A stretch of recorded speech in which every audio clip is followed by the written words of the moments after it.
So now we'll be discussing what is JDBC. Now we have our Java application up here, and we also have a database. Now we know what is a database. Now in real world scenario, what happens is, first of all, you have your application up here, then you have a server on which this application is hosted, and you have a database, and this is client, or it can be any HTTP client. Here we are assuming that our client is a web browser. What happens in a real-time scenario or real-time application, whenever we make a certain request from client, it goes to the server on which application is hosted, and in turn this server interacts with the database to get the results, and according to this results it just returns the result set to the client. Now at the very start of this servlet tutorial we discussed a very simple basic application using this model. In client we'll be accessing a particular page. Suppose we access Facebook.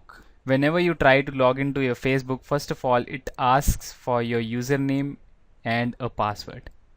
So in turn you just enter here your username, whatever your username is, and then you just fill in your password and you just hit login button up here.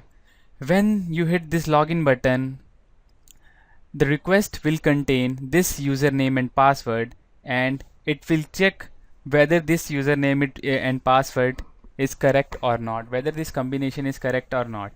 And again, whenever you register your account, suppose you register your first time you are visiting the Facebook and you are signing up your account, and then you have to give your email ID according which you are giving at the time of sign up, and you also have to give a password. And whenever you give this email ID and password, and whenever you hit sign up, the results get stored in a database table. Suppose the name of that database table is login.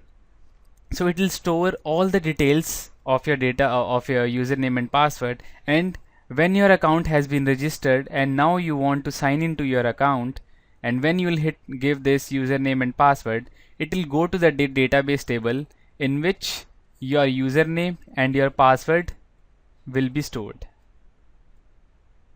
Username and password. And in this application we will write a logic which will fetch the password for this username which has been entered.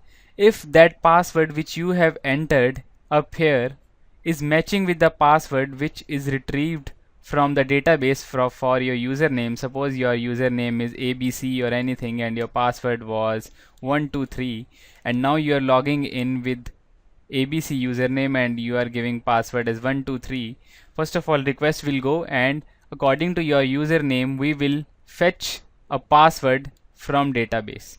I told you a query how to fetch the results from a database table. In this case we'll simply write select tar, or we can just write select password from login table where my username will be equal to the input username which you will be giving, and it will retrieve us the password. So in this case I'm assuming that my password is 123, so when we'll be firing this query, in result it will be giving me 123, and if this result returned will be equivalent or will be equal to the password which we'll be giving in this text box, then that login will be accepted and user will be logged in.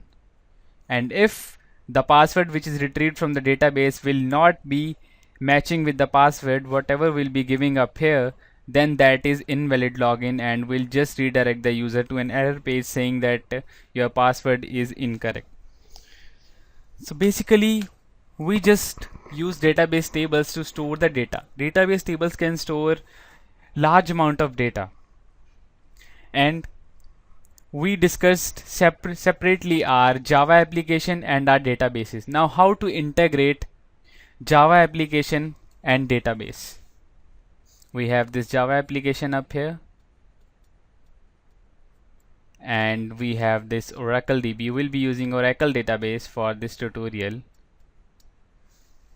Now right now these two are separate entities. Now we need to club the gap between them. Now for that we have JDBC API provided by Java. JDBC essentially means Java Database Connectivity.